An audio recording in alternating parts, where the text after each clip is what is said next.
Alors que la transition cherche sa boussole, l'ex-candidat à la présidentielle et le leader de l'UFDG, Cellou Dalein Diallo, s'est confié au Point Afrique. Il a accepté de partager ses réflexions sur ce que vit la Guinée actuellement. 6 mois après le coup de force qui a fait partir le président Alpha Condé, où en est la Guinée aujourd'hui? Cellou Dalein Diallo répond, je cite, « Il faut d'abord rappeler que lorsque le coup de force est intervenu le 5 septembre 2021, le peuple de Guinée, dans sa grande majorité, l'a approuvé. En effet, Alpha Condé exerçait un 3e mandat illégal et illégitime. Les Guinéens et la classe politique ont approuvé le coup de force et ont demandé à la communauté internationale d'accompagner la junte parce que son discours de prise de pouvoir nous avait rassurés.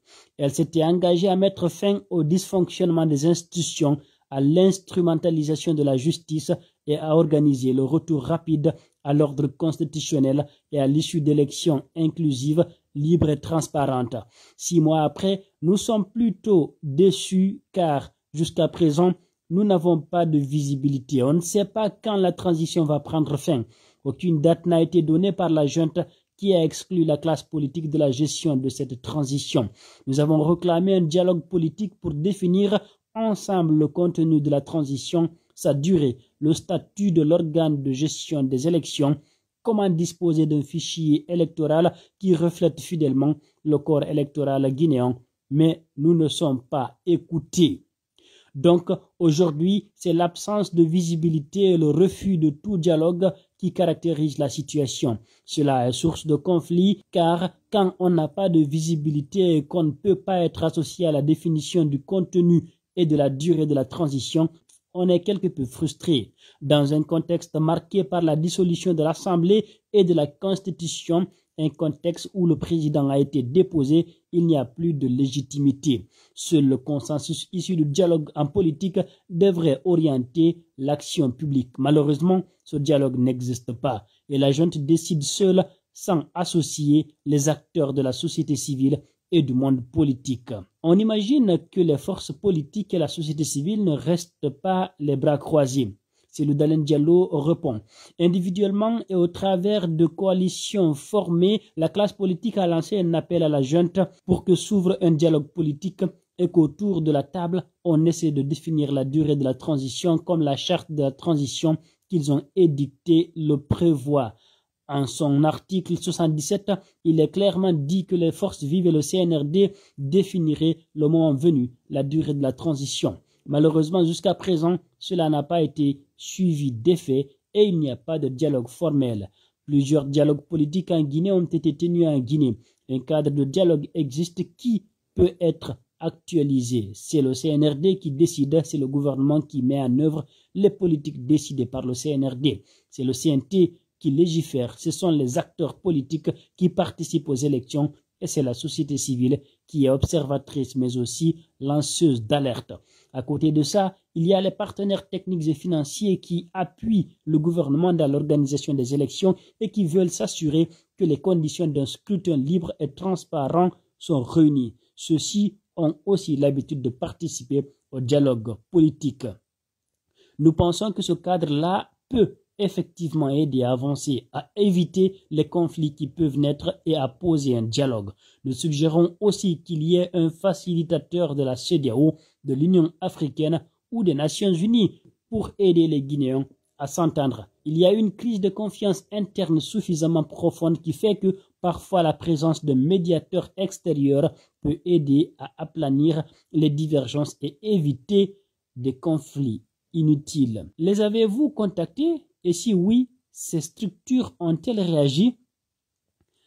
Nous avons fait une déclaration signée par 58 parties. On a d'abord constaté qu'il y avait des risques de déviation de cette transition, notamment une instrumentalisation de la justice par des tentatives d'élimination, d'exclusion de leaders politiques, soit dans la campagne de récupération de biens publics, soit dans les actions de la Cour pour la répression des crimes économiques et financiers. On sent qu'il y a parfois une volonté de harceler des leaders politiques qui ont sans doute des capacités de mobilisation reconnues et un poids électoral suffisant pour être des acteurs majeurs de la compétition si elle a lieu. Nous avons donc dénoncé cela et demandé que le cadre de dialogue soit mis en place. On ne peut pas continuer à supporter l'impunité. L'argent est important et les crimes économiques doivent être sanctionnés, mais la vie humaine est précieuse et doit être protégée. Ceux qui ont perdu les proches doivent avoir droit à la vérité, à la justice et à la réparation. Comment le CNRD réagit-il par rapport à cela? Le CNRD a écrit des lettres à des coalitions pour les inviter à rencontrer le ministre de l'administration du territoire afin de discuter du cadre de dialogue. Nous pensons que ce cadre de dialogue doit regrouper des délégations des 6 institutions, le CNRD, le gouvernement, le CNT, les partis politiques, la société civile et les partenaires techniques et financiers.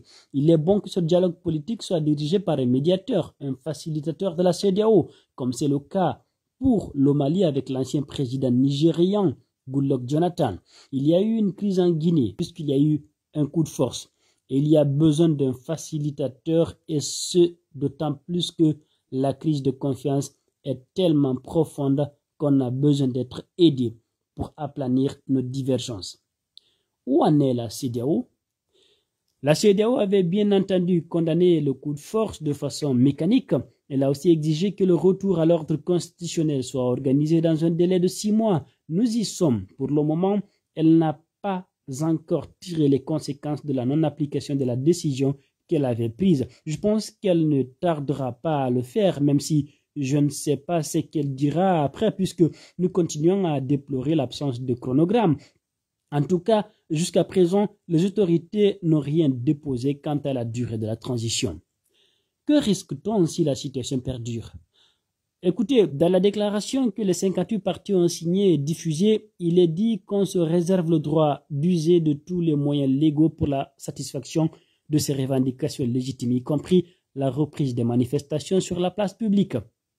Quelle réflexion vous vient à l'esprit quand vous voyez ce qui se passe au Mali ou au Tchad? Je déplore le fait qu'en Guinée, on veuille exclure la classe politique.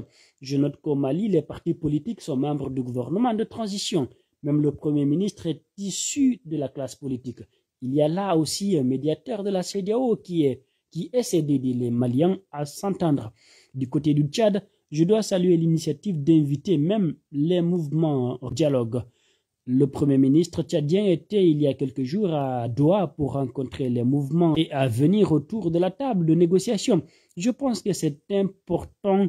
Je ne comprends pas qu'en Guinée, les partis politiques légalement agréés qui ont pignon sur rue et qui participent à toutes les élections soient exclus de la gestion de la transition et ne soient même pas consultés à travers un dialogue inclusif qui permettrait de prévenir les conflits et de trouver des consensus qui auraient pu orienter l'action publique aussi bien du gouvernement que le CNRD et du CNT. Vous êtes optimiste pour la suite en Guinée? Je dois avouer que je suis un peu sceptique car depuis 6 mois, rien n'a bougé. On s'interroge donc sur la volonté de la junte. Est-elle disposée à rendre les pouvoirs aux civils dans un délai raisonnable? Veut-elle rester aussi longtemps que possible? À défaut d'être candidat, n'aura-t-elle pas de candidat? Les Guinéens s'interrogent actuellement. Ils n'ont pas encore les réponses.